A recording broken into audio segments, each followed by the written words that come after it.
The Pacific Ocean, October 1944. The sea was a slate-gray expanse of heaving swells, stretching endlessly toward a horizon obscured by storm clouds and the smoke of distant engines. To the uninitiated eye, the USS Iowa was simply a ship, a massive construct of steel and rivets cutting through the water. But to Lieutenant Harold Morrison, standing on the spray-slicked wing of the bridge, she was a floating physics equation, a machine built to deliver violence on an industrial scale. Morrison was 26 years old, his face already lined with the specific exhaustion that comes from years of sleeping in laboratories and magazines. He was not a career naval officer. He did not come from a lineage of admirals.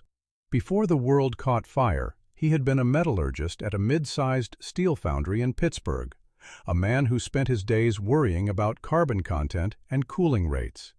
Now, he wore a uniform that felt perpetually stiff, staring out at the largest naval armada ever assembled, knowing that deep in the bowels of this ship, sitting in temperature-controlled darkness, were the children of his mind. They were the Mark 8 APC Superheavy shells. To the sailors hoisting them, they were just heavy ordnance, 2,700 pounds of painted steel. To Morrison, they were the answer to a question that had terrified the Allied command for 3 years. The nightmare had begun long before the first bomb fell on Pearl Harbor, though the Navy hadn't realized it then. It began in the shipyards of Kure and Nagasaki, where the Empire of Japan was secretly constructing the Yamato-class battleships. American intelligence on these leviathans was patchy at best, bordering on delusional. The official estimates listed them at 45,000 tons. The reality was a staggering 72,000 tons of displacement, veritable floating islands armored with 18 inches of face-hardened Vickers steel. That number, 18 inches, was the mathematical limit of despair. American naval doctrine relied on a simple, brutal calculus. Bigger guns beat thicker armor. But there was a threshold where physics stopped cooperating. At combat ranges of 20,000 yards, a standard American armor-piercing shell striking that kind of protection would not penetrate. It would shatter. The kinetic energy, traveling at twice the speed of sound, would turn the projectile into shrapnel against the face of the armor, expending its fury harmlessly outside the hull.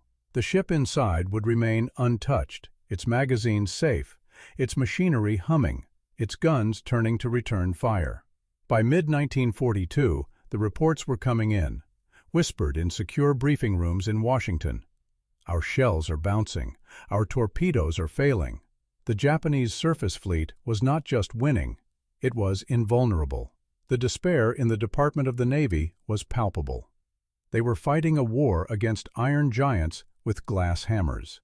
It was in this atmosphere of suffocating anxiety that the Bureau of Ordnance, usually a fortress of tradition and slow-moving bureaucracy, cracked open its doors to the unorthodox. In a dimly lit, repurposed laboratory at the Washington Navy Yard, a team was assembled to study failure. They were the autopsy surgeons of naval artillery. They analyzed the shards of shattered projectiles, the high-speed photography of dud impacts, the physics of futility. Leading them was Dr. Edward Chambers, a civilian metallurgist whose academic career had been defined by obscurity. 53 years old, with nicotine-stained fingers and a voice that rarely rose above a murmur, Chambers was the antithesis of the dashing military hero. He was a man of grain structures and yield strengths. Morrison had been assigned to Chambers' team as a junior engineer, plucked from basic training because his file flagged a degree in metallurgy. He remembered the first night he truly understood the scope of the problem. It was August, the air inside the lab thick with humidity and cigarette smoke. Chambers stood before a chalkboard covered in white dust, staring at a diagram of a shell impact. "We are asking the wrong question," Chambers had said, tapping the chalk against the slate. "We keep asking how to make the shell hit harder. We should be asking how to make it survive the hit." The room had been silent. The conventional wisdom was kinetic dominance, more velocity, more mass. Chambers was suggesting something subtler. He drew a new line on the board, a projectile passing through the armor plate intact, traveling deep into the vitals of the ship, and detonating only then. To the other engineers, it sounded like fantasy. The deceleration forces involved in striking 18 inches of steel were measured in tens of thousands of Gs. No fuse known to man could keep its mechanism from disintegrating. No steel casing could resist shattering like crystal under that stress. That was the moment Morrison spoke up. He remembered the heat of the blast furnaces in Pittsburgh, the way specific alloys behaved when quenched in oil versus water. He knew that steel was not a monolithic substance. It was a lattice, a crystal structure that could be manipulated, tortured, and coaxed into impossible states. "I think we can build the body," Morrison had said, his voice cracking slightly. "If we use a high-carbon differential heat treat, we can make the nose hard enough to cut, but the body tough enough to flex." Chambers had turned to look at him, eyes narrowing behind thick glasses. It was the look of a man recognizing a fellow believer. The project that followed was authorized on paper but starved of resources. They were the skunk works, the dreamers in the basement. They requisitioned materials through back channels, calling in favors from Morrison's old colleagues in the steel belt. They worked 18-hour days, fueled by bad coffee and the terrifying knowledge that every day they wasted, another American ship might be sinking in the Pacific. The fuse was the nightmare. A mechanical fuse was a complex, watch-like mechanism of springs and pins. Under 50,000 Gs of impact force, springs became straight lines and pins became dust. They failed every single test. Impact detonation was useless against the Yamato. It would just scorch the paint. They needed a delay, a tiny, precise pause between the violence of impact and the triggering of the explosive charge. It needed to survive the end of the world, count to 33 milliseconds, and then fire. Morrison spent weeks sleeping on a cot in the corner of the workshop, surrounded by broken prototypes. The solution, when it came, was born of exhaustion and simplicity. He abandoned mechanics entirely. He designed a chemical fuse, a glass ampule, crush-proof until the exact moment of specific deceleration, containing an acid that would eat through a retaining wire. It was biology applied to ballistics. It was crude, dangerous, and brilliant. When they presented the design to the Bureau, the laughter was almost audible in the memos. "Impossible," the Admirals wrote. "Unstable. A waste of strategic materials." But Chambers pushed. He leveraged every ounce of his limited political capital to secure a test firing. They were given 1 day at a proving ground in Virginia, a captured German naval gun, and a replica of the armor-plating intelligence believed the Japanese were using.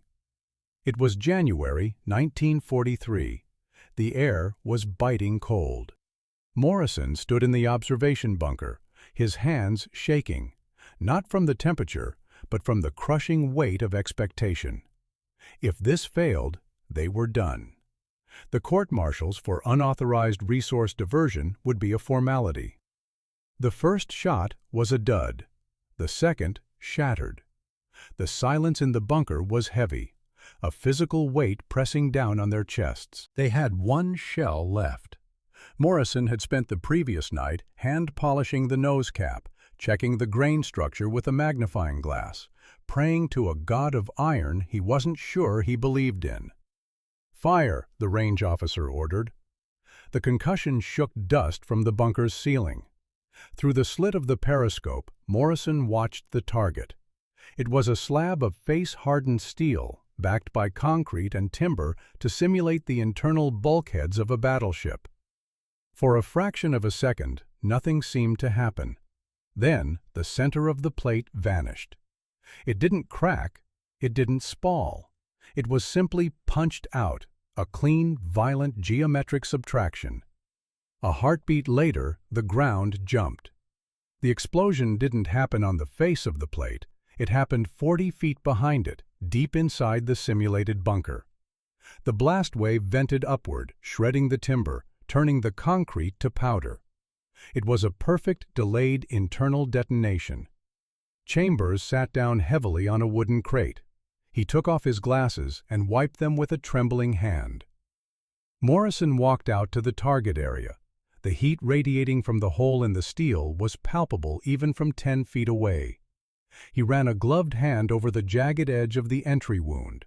It was a phenomenon they would later call plugging. The shell had moved so fast and held its integrity so perfectly that it had acted like a punch press, shearing a cylinder of steel out of the armor and riding it into the target. It was horrifying. It was beautiful. It was the end of the battleship era, though the world didn't know it yet. The report reached Admiral Ernest King within 48 hours. King was a man known for a temperament that could strip paint off a bulkhead. He hated innovation that he hadn't ordered. He hated civilians telling him how to fight.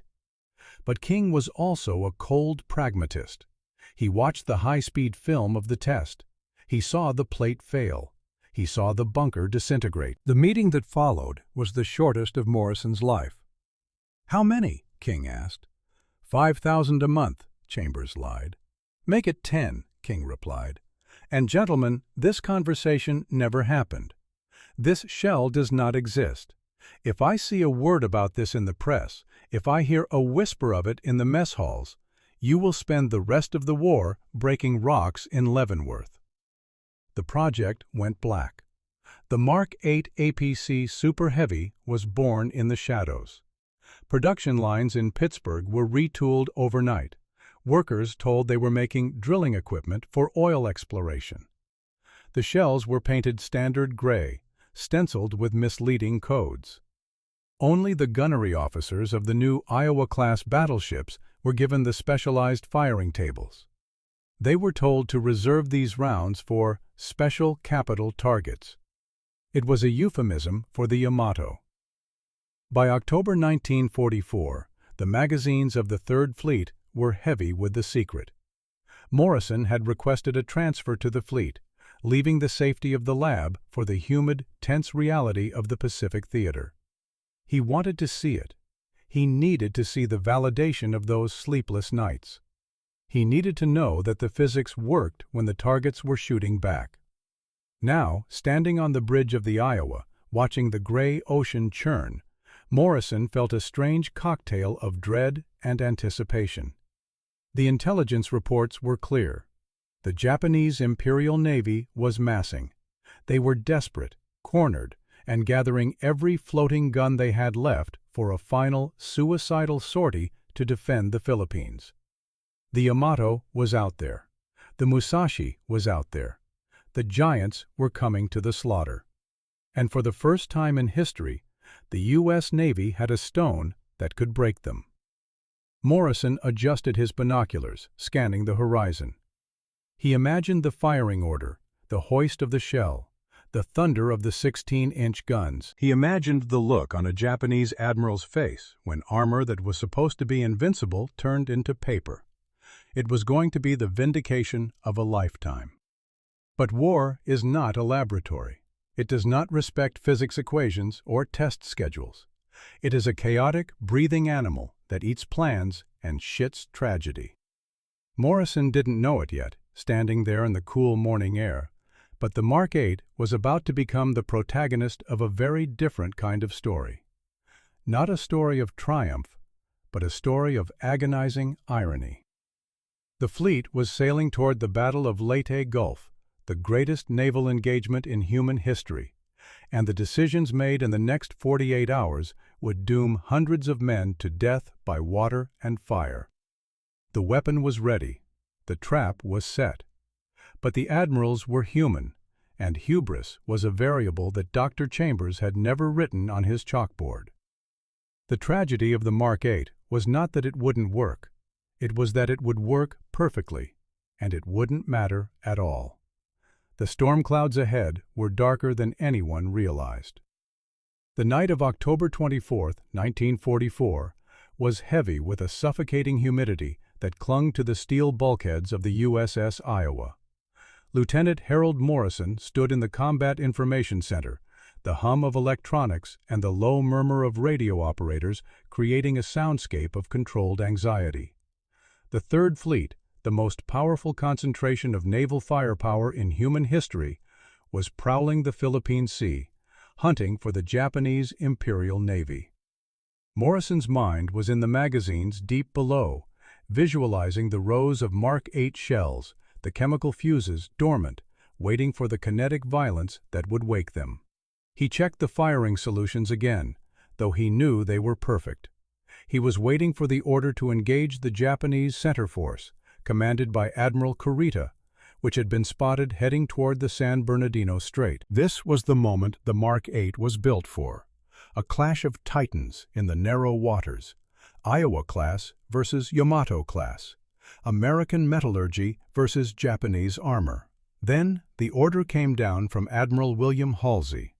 It was a command that would be debated by historians for a century, analyzed in war colleges, and wept over by widows. But in that moment, it was simply an order. The Japanese Northern Force, a decoy fleet of empty aircraft carriers, had been spotted to the north. Halsey, aggressive and obsessed with destroying Japanese air power, took the bait. He ordered the entire Third Fleet, including the battleships, to turn north. Morrison felt the deck tilt beneath his feet as the massive ship began a hard turn at flank speed. He grabbed a stanchion to steady himself, staring at the plotting table. They were turning away. They were turning away from the San Bernardino Strait. They were leaving the landing beaches at Leyte Gulf unguarded. "Sir," Morrison said to the gunnery officer standing next to him, his voice tight, "the center force. Kurita is still out there. If he comes through the strait—" The officer didn't look up. "The Admiral believes the center force is retreating, Lieutenant. We're going after the carriers. That's the prize." Morrison looked at the map. The geometry of the disaster was forming in his mind with terrifying clarity. The Mark 8 shells, the only weapon in the U.S. arsenal capable of killing a Yamato-class battleship quickly, were racing north at 30 knots, moving further and further away from the only targets that mattered. He wanted to scream. He wanted to break protocol and shake the Admiral. But he was just a metallurgist in a lieutenant's uniform. He stood silently as the Iowa surged into the dark, carrying its salvation away from the slaughter. Dawn broke over the island of Samar on October 25th. The American forces left behind to guard the landing beaches were a pathetic collection of tin cans and jeep carriers. Task Unit 77.4.3, call sign Taffy 3. They were commanded by Rear Admiral Clifton Sprague. They had no heavy armor. They had no heavy guns. Their destroyers were armed with 5-inch guns, weapons designed to shoot down airplanes or harass submarines, not fight capital ships. At 06:45, a lookout on the destroyer USS Johnston spotted anti-aircraft bursts on the horizon. Then came the masts. Then the pagodas. Admiral Kurita's center force had not retreated. It had navigated the strait in the night and was now descending on the helpless escort carriers with the full fury of the Imperial Navy. 4 battleships, including the Yamato, 6 heavy cruisers, 2 light cruisers, 11 destroyers. What followed was not a battle, it was a mauling. But it was also the greatest display of desperate courage in the history of the United States Navy. Morrison, hundreds of miles away on the Iowa, would only learn the details later, and each detail would feel like a physical blow. He would learn about Commander Ernest Evans of the USS Johnston, who looked at the Japanese fleet, turned to his crew, and said, "A large Japanese fleet has been contacted. They are 15 miles away and headed in our direction. They are believed to be 4 battleships, 8 cruisers, and a number of destroyers. This will be a fighting ship. I intend to go in harm's way." The Johnston charged, a single destroyer displacing 2,100 tons, charging a 72,000-ton behemoth. This was the tragedy that haunted Morrison. The Johnston fired everything she had. Her 5-inch shells struck the heavy cruisers and battleships, hundreds of them. But physics is a cruel mistress. Without the mass and the hardness of the Mark 8, the American shells simply shattered. They bounced off the hulls of the Kumano and the Congo like hail off a tin roof. They scorched the paint. They killed sailors on the decks, but they could not stop the ships. Morrison imagined the gunnery crews on the Johnston, screaming for effect, watching their rounds hit and explode harmlessly against the thick armor belts. If they had been the Mark 8s, if the Iowa had been there, one salvo would have ended it. Instead, the Johnston was torn apart by 18-inch and 14-inch shells. She sank. The USS Hull sank. The USS Samuel B. Roberts sank. The carrier USS Gambier Bay sank. 439 American sailors died in the water, ripped apart by shrapnel or drowned in the oil-slicked sea, because the weapon designed to save them was chasing a ghost 300 miles to the north. When the after-action reports finally reached the Iowa, Morrison locked himself in his stateroom. He sat on the edge of his bunk, holding the schematic of the Mark 8 fuse mechanism. He didn't cry. He felt a cold, hard rage solidifying in his chest. The shells worked. The engineering was sound, but the system had failed. The institutional blindness, the obsession with carriers, the disregard for the surface threat, it had cost lives. He realized then that inventing the weapon was only half the battle. The other half was forcing the Navy to understand what they held in their hands. He requested a transfer the next morning, not to another ship, but to the Bureau of Ordnance Training Division. His commanding officer thought he was insane. "You want to ride a desk, Morrison? You're a combat officer now." "No, sir," Morrison replied. "I want to make sure that the next time we see a Japanese battleship, we don't throw pebbles at it." Washington, D.C., in early 1945, was a city drunk on the anticipation of victory, but the Bureau of Ordnance was a sober place. Morrison's new war was fought with memos, briefings, and slide projectors. His enemy was no longer the Japanese Navy. It was Rear Admiral Theodore Chandler. Chandler was a caricature of the old guard, a man who believed that the Battle of Midway had ended the era of the gun forever. He sat behind a mahogany desk that looked like a defensive fortification, dismissing Morrison's reports with a wave of a manicured hand. "Lieutenant," Chandler said during their third meeting, "you are obsessed with a scenario that no longer exists. The Japanese fleet is broken. Air power is the future.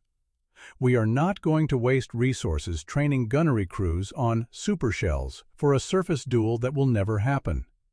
"Sir," Morrison argued, keeping his voice steady despite the rising heat in his neck. "Kurita's force at Samar proved they still have capital ships, and they are desperate. If we invade the home islands, they will throw everything at our transports. We need the Mark 8 doctrine disseminated to every fast battleship." Chandler didn't even look up from his paperwork. "Denied. The Mark 8 is a niche weapon. Go check the inventory lists for anti-aircraft proximity fuses. That's where the war is." Morrison left the office, the door clicking shut like a prison lock. He was hitting a wall of indifference. The memory of the Johnston was fading in the minds of the brass, replaced by the strategic bombing campaigns and the island-hopping logistics. He was ready to resign. He was ready to go back to Pittsburgh and make steel girders for skyscrapers. But salvation came from the basement. 2 floors down, in the Office of Naval Intelligence, was Commander Sarah Chen. Chen was an anomaly, a female officer in a world of men, a brilliant linguist who spent her days decoding the frantic, encrypted whispers of the crumbling Japanese empire. She found Morrison in the cafeteria, staring into a cup of black coffee. "You're the Mark 8 guy," she said, sliding a manila folder onto the table. It wasn't a question. Morrison looked up, weary. "I'm the guy who can't get anyone to listen about the Mark 8, yes." Chen tapped the folder. "You might want to read this. It's a translation of a damage control report from the heavy cruiser Kumano." Morrison opened the folder.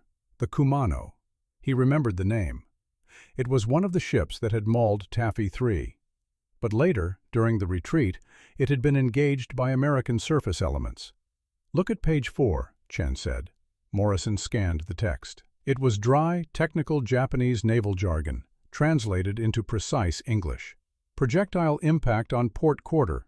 No detonation on impact. Projectile traversed the magazines, the engineering spaces, and exited the starboard hull plating. Structural keel compromised. Complete pass-through. Unknown ordnance type." Morrison stopped breathing for a second. "A pass-through," he whispered. "We fired at them," Chen said. "During the pursuit. A cruiser, dodging and weaving.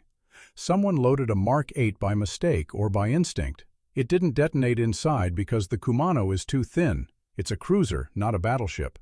The shell was moving so fast and was so hard, it punched through the entire ship like a needle through fabric." "It broke the keel," Morrison said, his eyes widening, "without even exploding." "Exactly," Chen smiled, a sharp, dangerous expression. "But here is the kicker. The Japanese engineers are terrified. They don't have a word for what happened. They are calling it the ghost bullet. They think we have a weapon that can ignore armor entirely. They are scared, Harold, and fear is useful." Morrison looked at her. "Does Chandler know about this?" "Chandler wouldn't understand it," Chen replied, "but Admiral Spruance would. He's taking command of the Fifth Fleet for the Okinawa campaign. He's in Pearl Harbor right now. He's a gunnery man at heart. If you show him this, not the theory, but the proof that the enemy is terrified, he'll listen." Morrison took the folder. It felt heavier than it looked. It was the vindication of his life's work. "I need to get to Pearl," he said. "I can get you on a transport tomorrow," Chen said. "But Harold, when you get there, don't just show him papers. Admirals like loud noises. Make him see it." 2 weeks later, the humidity of Hawaii was a stark contrast to the chill of Washington. Morrison stood in a briefing room at SINCPAC headquarters. Admiral Raymond Spruance sat at the head of the table. Spruance was known as the Quiet Warrior, a man of intellect and calculation, the victor of Midway. He listened to Morrison's presentation without interrupting. He looked at the diagrams of the fuse. He read the intercepts about the Kumano. When Morrison finished, the room was silent. Spruance leaned back. "You claim this shell can penetrate the Yamato's faceplate at 25,000 yards. "Yes, Admiral." "And you claim it will detonate in the vitals, not on the skin?" "Yes, Admiral." "Chandler says it's a waste of time." "Admiral Chandler believes the battleship is obsolete, sir, but the Japanese don't seem to agree. They are hoarding their heavy units. If we go to Okinawa, they will come out. And when they do, our aircraft might be busy with kamikazes. We might need the guns." Spruance drummed his fingers on the table. "I like options, Lieutenant. I don't like being told a weapon is useless until I see it fail myself." He stood up. "We are going to Kahu'ulave, the target range. I want a live fire exercise, full charges, Mark 8 ammunition. We'll set up armor plates that simulate the Yamato's belt. You have 3 days to prepare. If it works, you get your training program. If it fails, you go back to Pittsburgh." February 15, 1945. The island of Kahu'ulave was a scarred lump of rock used for naval gunnery practice. On a ridge overlooking the target area, a concrete observation bunker was crowded with brass. Admiral Chandler was there, looking smug, having flown in to watch the civilian scientist embarrass himself. Spruance was there, impassive. Morrison stood by the spotting scope, his heart hammering against his ribs like a trapped bird. The USS Iowa was station keeping 12 miles offshore, a gray silhouette against the blue Pacific. The target was a monolithic slab of 16-inch face-hardened steel, salvaged from a pre-war test program, backed by reinforced concrete. It was the toughest target ever erected on the range. "Commence firing," Spruance ordered into the headset. The radio crackled. "Iowa acknowledges. Salvo 1. Shot out." The horizon lit up with a flash of orange fire. The sound took seconds to arrive, a deep, rolling thunder that shook the dust from the bunker's ceiling. Morrison glued his eyes to the optics. The flight time was agonizing. The shell was a speck of physics arching through the stratosphere. Then, the impact. It wasn't an explosion. It was a physics event, A cloud of dust and pulverized concrete erupted from the target area. "Cease fire," Spruance ordered. "Let's go look." The drive down to the target area in jeeps was silent. When they arrived, the officers stepped out into the dust. The scene was apocalyptic. The massive steel plate, which had stood like a monument to invincibility, had a hole in it. A perfect circular hole, 18 inches in diameter. The edges were glowing cherry red from the friction heat. The steel hadn't cracked, it had been liquefied and pushed aside. But the real destruction was behind the plate. The concrete bunker backing the target was gone, simply gone. The shell had passed through the armor, traveled another 40 feet, and detonated. The blast, confined by the concrete, had vaporized the structure from the inside out. Morrison walked up to the hole in the armor. He could feel the heat on his face. He looked through the hole, staring at the devastation beyond. It was exactly as he had drawn it on the chalkboard in 1942. Admiral Chandler stood looking at the wreckage, his face pale. He ran a hand over the smooth, melted steel of the entry hole. He looked at Morrison, and for the first time, there was no arrogance in his eyes, only a dawning realization of how wrong he had been. Spruance walked up to Morrison. He didn't smile, but his eyes were bright. "Lieutenant," Spruance said, his voice cutting through the wind, "it seems the reports of the battleship's death were exaggerated." He turned to his aide. "Signal the fleet. Effective immediately, Mark 8 loadouts are prioritized. All gunnery officers are to report for training on the new ballistic tables. And get this man," he pointed at Morrison, "whatever he needs." Morrison felt the tension drain out of him, leaving him lightheaded. He had won. The weapon was accepted. The training would begin. But as he looked at the smoking ruin of the target, he couldn't help but think of the Johnston and the Samuel B. Roberts. He had won too late for them. But he swore, standing there in the dust of Kahu'ulavi, that he wouldn't be too late for the next one. The Yamato was still out there, and now the hunters had a spear that could pierce the dragon's hide. But the war, Morrison would soon learn, had one more cruel twist waiting. The secret was about to leak, and the enemy was about to adapt. The game of cat and mouse was far from over. April 1945. The war in the Pacific had become a grinding, bloody attrition. The Americans were closing in on Okinawa, the final stepping stone before the invasion of the Japanese home islands. In the briefing rooms of the Imperial Japanese Navy, desperation had replaced strategy. The once mighty fleet was a shadow of itself, crippled by fuel shortages and the relentless American air superiority. But they still had the Yamato. The giant battleship sat in the harbor at Tokuyama, a brooding symbol of national pride, her magazines full, her fuel tanks scraped together from the last reserves of the empire. In Pearl Harbor, Lieutenant Harold Morrison was working 20-hour days. Following the successful demonstration at Kahu'ulavi, the Navy had finally embraced the Mark 8. Morrison was personally overseeing the training of gunnery officers for the fast battleships Missouri, Wisconsin, and New Jersey. He taught them the new firing tables, the precise fuse delays, the way the shell would bite into armor at oblique angles. He saw the excitement in their eyes, the realization that they finally had a weapon that could kill the monsters they had feared for 3 years. But the shadow of intelligence failure loomed over his work.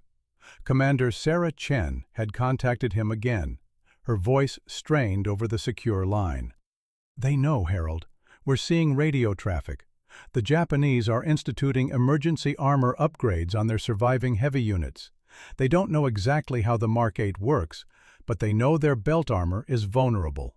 They are welding additional plates over the magazines. It's a race." Morrison felt a cold knot in his stomach. If the Japanese strengthened their ships before the Mark 8 could be used, the advantage would be lost.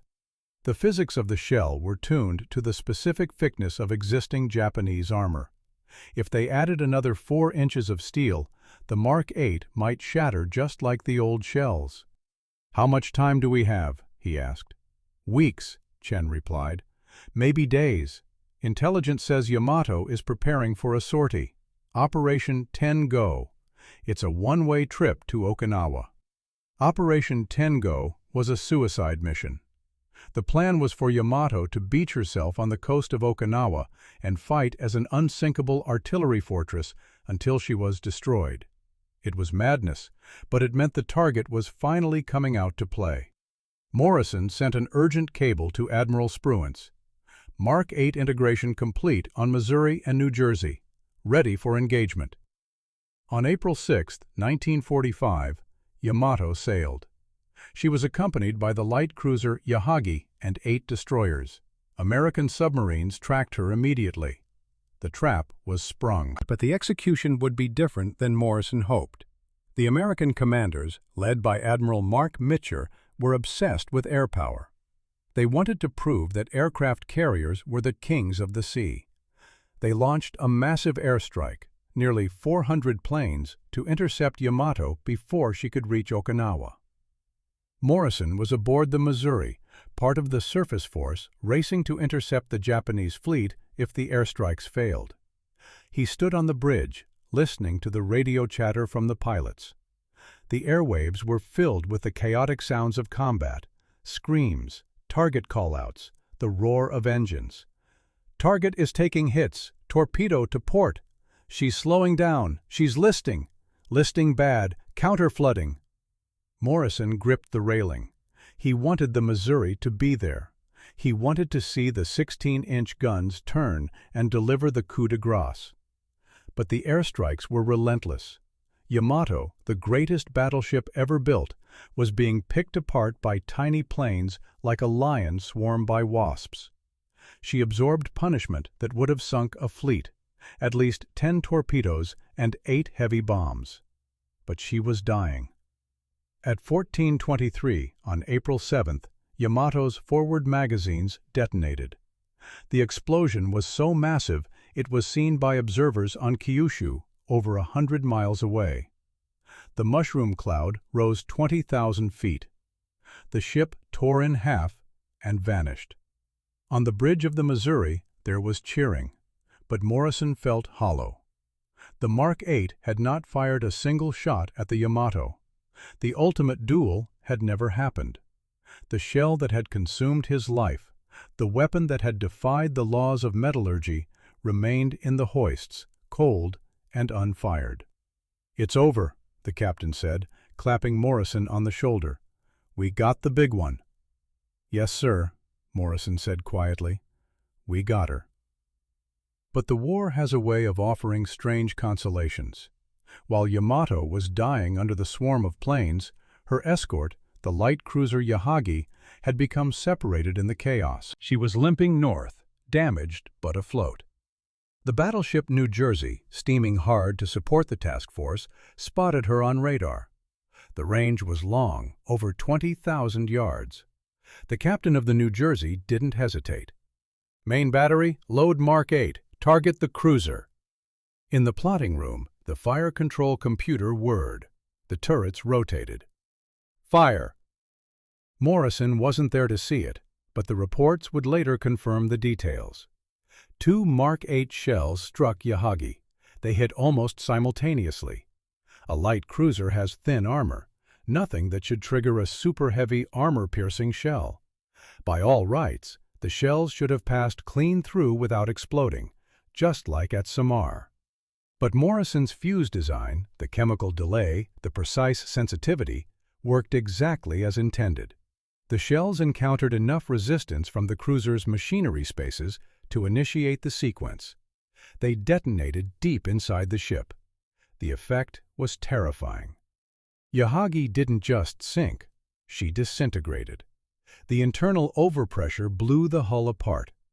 One moment there was a cruiser. 30 seconds later, there was nothing but oil and debris. 2 shots, complete destruction. When Morrison read the report days later, he closed his eyes and let out a breath he felt he had been holding for 3 years. It wasn't Yamato, but it was proof. The weapon worked. The physics held. The ghost of the Johnston could rest a little easier. The war ended in August. The mushroom clouds over Hiroshima and Nagasaki overshadowed everything else. The atomic age had arrived, and the era of the battleship was truly, finally, dead. The Mark 8 shells were offloaded, crated up, and stored in bunkers in Nevada. Morrison left the Navy and went back to Pittsburgh. He never talked about the Superheavy project. It remained classified for decades. He returned to the steel mill, married, had children, and lived a quiet life. To his neighbors, he was just Harold, the guy who knew a lot about metal. But the story didn't end there. In 1991, nearly 50 years later, the battleship USS Missouri was reactivated for one last war, Operation Desert Storm. The Navy needed heavy gunfire support for the troops in Iraq. The old magazines were opened. The crates were dusted off. And inside, perfectly preserved in grease and oil, were the Mark 8 shells. They were loaded into the guns of the Missouri and the Wisconsin. On the night of February 3, 1991, the Missouri opened fire on Iraqi bunker complexes. The targets were reinforced concrete, buried deep underground, the kind of targets modern missiles struggled to penetrate without massive cost. The old 16-inch guns roared. The Mark 8 shells arched through the night sky. Downrange, Iraqi soldiers huddled in bunkers they believed were invulnerable. They were wrong. The shells struck. They didn't explode on the surface. They punched through 10 feet of concrete and earth, delayed by Harold Morrison's chemical fuse, and detonated inside the command centers. The devastation was absolute. Harold Morrison was an old man then, watching the news on a small television in his living room. He saw the grainy footage of the battleship firing in the desert. He saw the reports of the bunker busters destroying targets with surgical precision. He smiled, a small, private smile. His children asked him why he was watching so intently. "Just remembering," he said. He died in 1995. At his funeral, there was no military honor guard, no flyover. But among his papers, his family found a declassified letter from the Department of the Navy, dated 1946. It was a translation of a Japanese document found in the archives after the surrender. It was the technical analysis of the Mark 8 shell by Japanese engineers. The final paragraph read, "The existence of this ammunition renders our entire naval doctrine obsolete. If the Americans possess this weapon in quantity, no armor we can manufacture is sufficient. We are fighting ghosts." Morrison had clipped a small note to the letter. In his shaky handwriting, he had written just 3 words. It was enough. The Mark 8 Superheavy shell was never the famous weapon of the war. It didn't win the Battle of Midway or drop the atomic bomb.